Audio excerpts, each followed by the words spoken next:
vai dar continuidade às nossas aulas sobre segurança e saúde no trabalho. A interdição implica a paralisação parcial ou total da atividade, da máquina ou equipamento. Então, tem uma serra circular lá. Professor, minha serra circular está aqui com as engrenagens expostas, não tem protetor de disco, não tem coletor de serragem, não tem ali a guia, né? Não tem o cutelo divisor. Vou lá e pá, interdito a minha serra circular. Por quê? Serra circular interditada porque não... A serra circular interditada porque não está conforme estabelecido pela norma. Beleza. O auditor fiscal do trabalho deve adotar embargo ou interdição na menor unidade onde for constatada situação de grave e iminente risco. Então, assim, é igual esse exemplo. Eu vou parar toda a serralheria? Não, parei só a máquina aqui porque é ela que está expondo. Beleza? Pessoal, quando a gente for falar da NR 5, eu vou citar esse item bem aqui. Então, vem aqui comigo. Vocês não podem ficar com dúvidas relacionadas às normas, né? Então, assim, por isso que eu falo, sempre eu falo, repito várias vezes. Tem dúvida? Manda mensagem. Manda mensagem, mas não fica com essa dúvida. Porque, pessoal, as normas, elas são assim, ó, interligadas. Então, se você não entender, ou então, por exemplo, passei A1. A1 já foi, mas em outros blocos. Só que vai ter uma hora que quando eu estiver falando lá na 9, por exemplo, eu vou citar coisas da 1. Que aí, se você não se ligou, se você não aprendeu, você vai boiar.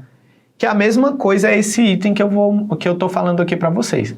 Fala que quem vai embargar ou interditar, não está falando que é a fiscalização do trabalho? Isso aí vai cair na tua prova. Vai cair na tua prova, ele vai te perguntar isso. Só que a NR5 fala o quê? Que quando a CIP identifica uma situação dessa, ela pode ir lá no SESMIT para que eles o quê? Paralisem uma atividade, paralisem uma máquina, um equipamento, entendeu? Então, assim, SESMIT embarga a obra, né? Então, assim, são coisas... isso é uma pergunta, tá? Isso são coisas que você tem que estar ligado, porque, ó, aqui a NR3 falou uma coisa, lá a norma vai falar outra. Então, vocês têm que entender que tudo tem a ligação, todas as normas. Por exemplo, por que saiu o PPRA e está vindo o Programa de Gerenciamento de Riscos? Que é para interligar mais ainda as coisas.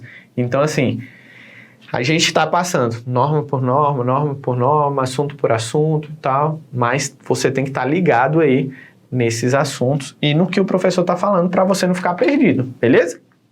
Vamos lá, voltando. Caracterização do grave e iminente risco, né? Então, consequência como resultado ou resultado potencial esperado para um evento.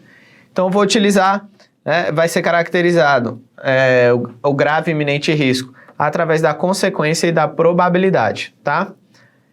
Como resultado ou resultado potencial esperado de um evento, fundamentado pelo auditor, probabilidade como a chance de o resultado ocorrer ou estar ocorrendo, devem ser considerados separadamente. Aí vem a questão, vem aqui comigo.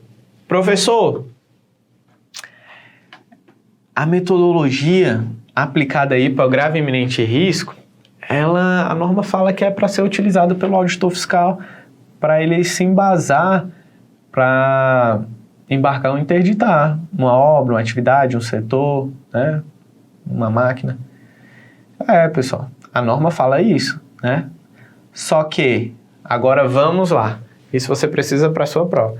Só que você, como profissional de segurança do trabalho, você tem que também ter um feeling aí de ser um pouco mais esperto. Se o cara que me fiscaliza utiliza essa metodologia, por que eu vou utilizar outras? Se já está definido pela lei, se a fiscalização utiliza essa, então eu vou utilizar essa, né? Então, assim, professor, mas eu não vou usar na minha empresa, a gente utiliza outra. Não, enfim, tal, não tem problema. A norma não te amarra a isso. Mas, né, como sugestão aqui, minha e sua, um amigo, né, colega de profissão, né, todos aqui em prol da segurança e saúde no trabalho, é uma dica. Não que você deve usar. Também vai ter gente aí que não vai concordar com o que eu estou falando, vai achar o contrário, normal, acontece, né? Mas é isso. Beleza?